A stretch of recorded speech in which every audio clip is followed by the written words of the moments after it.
नेता का रास्ता अलग था, लेकिन मकसद सिर्फ एक ही था, वो था देश की आजादी। हेलो फ्रेंड्स, मैं हूं Urvashi Bhargav and welcome to फ्यूके एजुकेशन। आज का हमारा टॉपिक है differing strand within the movement. हम बात कर रहे थे नॉन कॉपरेशन मूवमेंट की। स्टार्ट हो चुका है, सपोर्टर्स ओपोनेंट्स को साथ में लेके आया गया है और फाइनली डिसाइड हुआ है कि नॉन कॉपरेशन मूवमेंट 3 ग्राउंड्स पे लॉन्च किया जाएगा।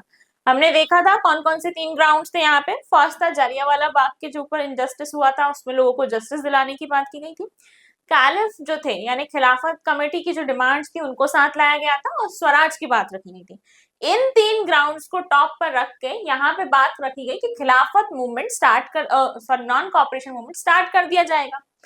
नॉन कॉपरेशन मूवमेंट में क्या लोगों के अलग अलग तरीके से लोगों ने इस मूवमेंट के ऊपर पार्टिसिपेट किया या इसमें कैसे अपनी एक्टिविटीज को प्रेजेंट किया, यही हम आज इसमें देखने वाले हैं। टाउन में मूवमेंट्स कैसे हो रहा था? टाउन में मूवमेंट ऐसे हो रहा था कि भाई मिडिल क्लास जो था वो पार्टिसिपेट कर रहा था आगे आके कि हाँ हम भी पार्टिसिपेट करेंगे। क्यों ये इंपॉर्टेंट पॉइंट है? क्योंकि मिडिल क्लास जो होता है अगर वो अपना काम जो कर रहे हैं, जो भी उनकी जिंदगी या जीविका को निकालने के लिए जो भी वो काम कर रहे हैं, अगर वो छोड़ के वो धरना देने लग जाते हैं तो फिर उनकी लाइफ तो और मुश्किल हो जाती है। लेकिन स्टिल देश की आजादी के लिए मिडिल क्लास का पार्टिसिपेशन इसमें देखने के लिए मिलता है। थाउजेंड ऑफ स्टूडेंट्स जो रहते हैं वो उस गवर्नमेंट स्कूल जो वहां पे चल रहे थे, जो ब्रिटिश गवर्नमेंट कंट्रोल करती है, वो छोड़ दिए जाते हैं, या जिन कॉलेज को वो कंट्रोल करते हैं वो भी वो स्टूडेंट्स छोड़ देते हैं। हेडमास्टर्स, टीचर्स ये भी रिजाइन कर देते हैं। गवर्नमेंट जो उस टाइम के कॉलेज या स्कूल होते हैं जो ब्रिटिश गवर्नमेंट के अंदर थे, लॉयर्स भी अपनी लीगल प्रैक्टिसेस को गिव अप कर देते हैं। काउंसिल इलेक्शंस को बॉयकॉट किया जाता है बहुत सारा प्रोविंसेस में, सिर्फ कुछ को छोड़ के, जहां पे मद्रास, जहां पे एक जस्टिस पार्टी तो वो लड़ती है। क्योंकि ये नॉन ब्राह्मण्स पार्टी थी तो ये एक उनके लिए सुनहरा अवसर था कि भाई यहीं से वो अपने आप को आगे बढ़ा सकते थे। और यहाँ पे उन्हें ऐसा लगा कि अगर ये इन्होंने यहाँ पे बॉयकॉट कर दिया, ये काउंसिल इलेक्शन में नहीं लड़े, तो ये एक मौका भी इनके हाथ से चला जाएगा अपने आप को रिप्रेजेंट करने का या अपने आप को आगे बढ़ाने का। आगे क्या होता है? इकोनॉमिक चेंजेस क्या आते हैं? फॉरेन गुड्स बॉयकॉट हो रहे हैं, लॉस होगा इकोनॉमिकली ब्रिटिशर्स को। लिक्वर शॉप्स को पिकेटेड तोड़ फोड़ कर दी जाती है उधर के सामान के साथ भी। यहाँ पे क्यों? क्योंकि ये सब जो भी मटेरियल है, ये सारी जो चीजें हैं, ये ब्रिटिश गवर्नमेंट ही मंगा रही है तरीके से। फॉरेन क्लॉथ को बड़े बड़ी भट्टियों में डाल के जला दिया जाता है। लोग जो होते हैं यहाँ पे जो इम्पोर्टेड क्लोथ्स आते हैं वहां से ब्रिटिश गवर्नमेंट या फिर जो फॉरेन गुड्स में जो हमारे क्लॉथ्स आते हैं उनको लोग बॉयकॉट करते हैं और बोलते हैं कि सिर्फ हम भारतीय खादी यानी जो भारत में बना हुआ कपड़ा होगा सिर्फ उसी को वेयर करेंगे। इंडियन टेक्सटाइल मिल्स का प्रोडक्शन बढ़ जाता है और हैंडलूम्स का भी बढ़ जाता है, क्योंकि जब आप ब्रिटिश गुड्स को बॉयकॉट कर दोगे तो डिमांड तो कंटिन्यू है ना, लोगों की नीड तो है उस चीज की, तो वो शिफ्ट कर जाते हैं Indian cotton textiles, Indian textile mills में। आगे क्या होता है? नॉन कॉपरेशन मूवमेंट में अभी तक सब अच्छा चल रहा है, ठीक है, लोग बॉयकॉट कर रहे हैं, बिल्कुल पीक पॉइंट में पहुंच रही जनता। लेकिन इस मूवमेंट की कुछ कमी सामने आ गई। लिमिटेशंस क्या रही? खादी एक्सपेंसिव होता था, बनने में टाइम लेता था, ठीक है, मेहनत लगती थी, और mass produced cloth, mill cloth जो थे, या जो पुअर पीपल जो थे, वो पुअर पीपल इस खादी को अफोर्ड नहीं कर सकते थे, क्योंकि बहुत मेहनत से बनता था, बहुत एक्सपेंसिव होता था, तो जो गरीब लोग थे वो इसको खरीद नहीं सकते थे, तो वो ऑटोमेटिक शिफ्ट कर जाते थे फॉरेन कपड़ा जो वहां से आता था सस्ते दामों में एज कंपेयर टू खादी मिलता था उसमें। मिडिल क्लास रिप्रेजेंटेशन इतना इंप्रेसिव नहीं हो सकता था। जैसे मैंने स्टार्टिंग में ये पॉइंट बताया कि भाई मिडिल क्लास का पार्टिसिपेशन इंपॉर्टेंट है क्योंकि वो अपने काम धंधा सब छोड़ के आ रहे हैं, बट वो ये चीज लंबे टाइम तक नहीं कर सकते। जब तक वो थोड़ा बहुत सपोर्ट कर सकते थे वो कर रहे हैं, बट आप सोचो कि जब तक बहुत लंबे टाइम तक वो आ जाए तो उनके लिए मुश्किल है, क्योंकि उनकी एक फैमिली है, वो उसको लेके चल रहे हैं। नेशनल एजुकेशन इंस्टीट्यूशन बहुत ज्यादा कम थे, ठीक है, जिसकी वजह से स्टूडेंट्स को फोर्सफुली कहाँ पे जाना पड़ा? ब्रिटिश गवर्नमेंट इंस्टीट्यूशंस जो थे उनके अंदर। कम्युनल राइट्स बढ़ गए, ये सब तो ठीक है, लोगों ने अपने तरीके से दंगे फसाद करना स्टार्ट कर दिए, कम्युनल राइट्स बहुत ज्यादा लेवल पर पढ़ना चालू हो गए।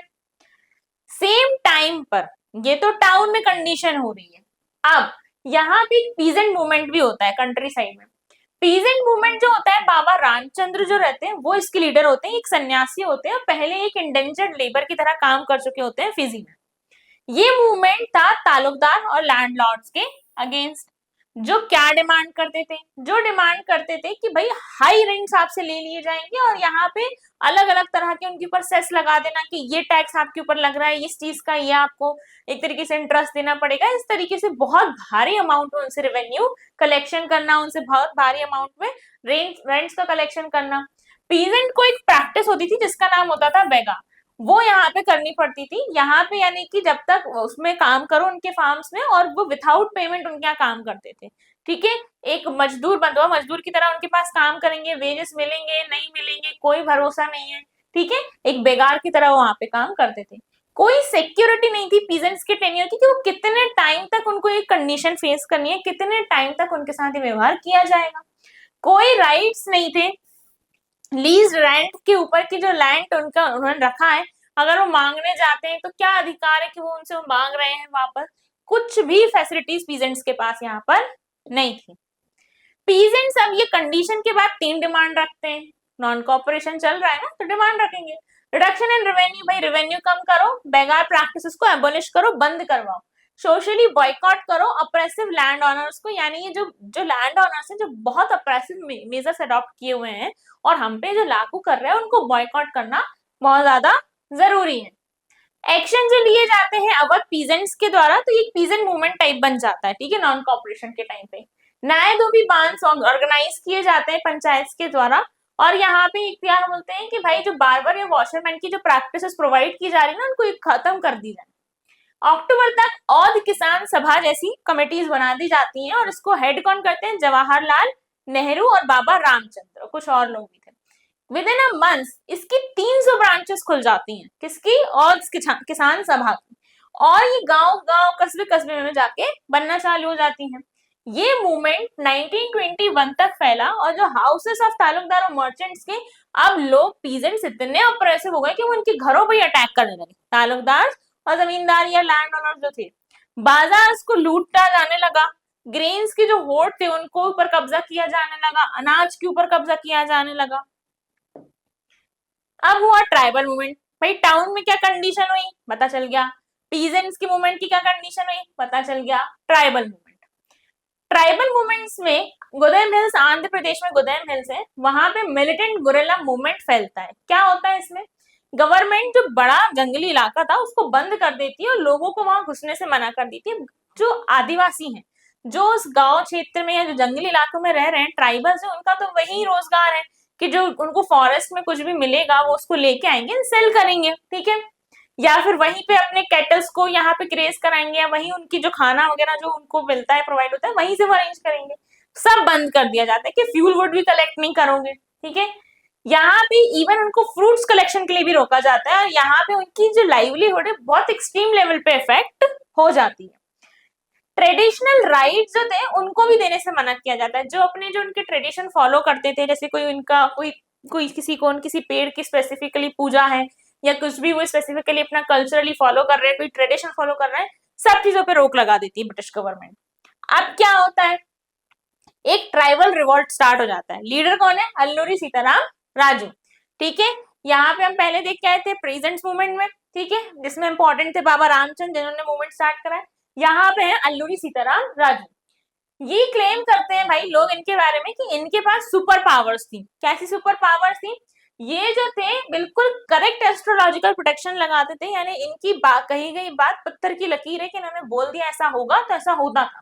इसके अलावा he could survive in bullet shots, ये गोलियां तक झेल सकते थे। इनके बारे में ऐसा लोग माना करते थे, बोलते थे कि भाई ये स्वयं भगवान का अवतार है हम लोगों के लिए, ट्राइबल पीपल। राजू जो थे वो इंस्पायर्ड थे नॉन कॉपरेशन मूवमेंट से, और उसके अलावा वो महात्मा गांधी की ग्रेटनेस के बारे में सुनते आ रहे थे। तो उनके द्वारा चालू किया गया मूवमेंट मतलब उनके लिए एक बहुत बड़ा आदेश या संदेश जैसा काम कर रहा था। यहाँ पे लोगों को ये परसुएड करते हैं कि भाई महंगा है तो क्या हुआ, पर स्वराज में बनी हुई चीज है खादी, उसी को पहनो। ठीक है, और वो बोलते हैं कि ड्रिंक को गिव अप करो क्योंकि कहीं ना कहीं ब्रिटिश गवर्नमेंट ने इसको बढ़ावा दिया था। जो गोदेम में जो रेबल्स होते हैं वो अटैक कर देते हैं पुलिस स्टेशन पे और यहाँ पे किल करने की कोशिश करते हैं ब्रिटिश ऑफिसर्स को।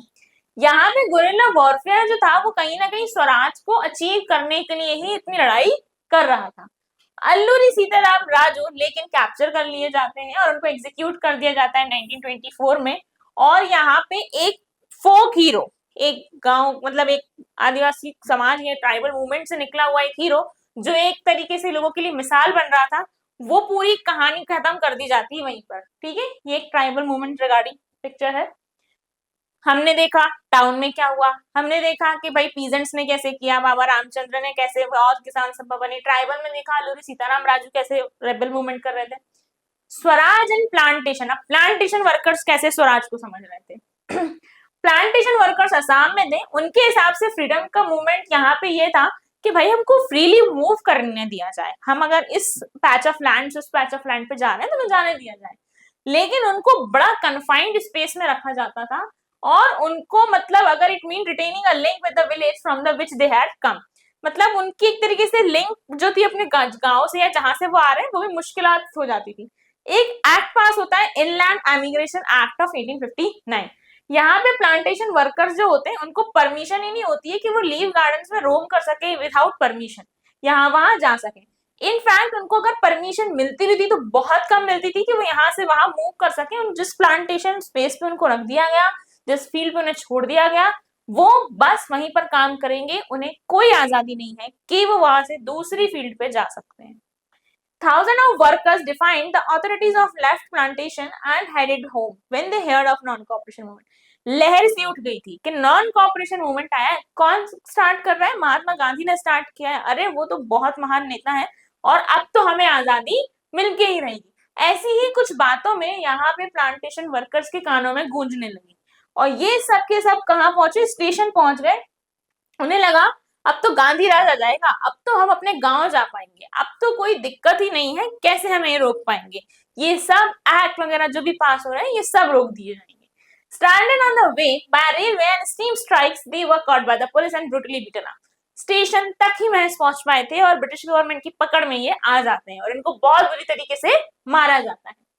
ये जो ट्राइबल थे ये बार बार गांधी जी का नाम चिल्लाते थे, स्वतंत्र भारत, तो उनके मुंह से वो आवाज तो निकल रही थी, लेकिन कहीं ना कहीं जो उनके सपने थे वो यहाँ पे टूट चुके थे। पूरे भारत में गुस्से का दौर आ गया कि नॉन कॉपरेशन मूवमेंट चल तो रहा था पर एंड कैसा हो रहा था इसका। ये है Chauri Chaura movement 1922 at Gorakhpur, picture है ये, ठीक है। चौरी चौरा मूवमेंट बहुत बड़ा मूवमेंट एक कारण बना जिसकी वजह से नॉन कॉपरेशन मूवमेंट को कॉल ऑफ करना पड़ा। क्या कारण बना? यहाँ पे लोग प्रोटेस्ट कर रहे थे बहुत एग्रेसिवली कि ये भाई आप हम आपके साथ कॉपरेट नहीं करेंगे एंड सो मेनी टॉपिक्स के ऊपर लेके, और वहां पे पुलिस फायर कर देती है। रिटेलिएट होके ये भी फायर अपॉन कर देते हैं जिसमें 21 to 22 पुलिस जो पुलिसमैन होते हैं वो यहाँ पे उनकी जाने चली जाती है, कुछ सिविलियंस चले जाते हैं। ठीक है, तो ये एक बहुत बड़ा कारण बन जाता है जिससे महात्मा गांधी जी जो थे वो बहुत आहत हो जाते हैं। वो ये बोलते हैं कि मैंने तो सत्याग्रह की राह पे चल के नॉन वायलेंस का पाथ चूज करके ये मूवमेंट स्टार्ट किया था, बट इसका एंड ही वायलेंटली हो रहा है, तो ये तो कोई मूवमेंट सक्सेसफुल हुआ ही नहीं। अगर वो इफेक्ट भी कर रहा है तो इट्स नॉट अ सक्सेस। तो यहाँ पे वो इस मूवमेंट को क्या करते हैं? कॉल ऑफ कर देते हैं और ये कारण बनता है Chauri Chaura movement non cooperation movement को बंद कर देने का। तो ये मूवमेंट एक बहुत बड़ा कारण बना था नॉन कॉपरेशन मूवमेंट को एंड करने का। स्टूडेंट्स, सोच अलग अलग थी, अलग अलग तरीके थे, लेकिन वो अलग अलग तरीकों से भी इस मूवमेंट को एक एंड तक लाया गया। हर मूवमेंट की अपनी कहानी थी और हर मूवमेंट का अपना जज्बा था और मकसद सिर्फ एक था, आजादी। अगर आपको ये वीडियो अच्छी लगी हो तो ऐसे ही मोर इन्फॉर्मेटिव वीडियोस, अगर आपको ये वीडियोस अच्छी लगी हो तो हमारे चैनल को लाइक एंड सब्सक्राइब जरूर करें और मोर इन्फॉर्मेटिव वीडियोस के लिए हमारे ऐप फ्यूके एजुकेशन ऐप को जरूर डाउनलोड करें। Thank you.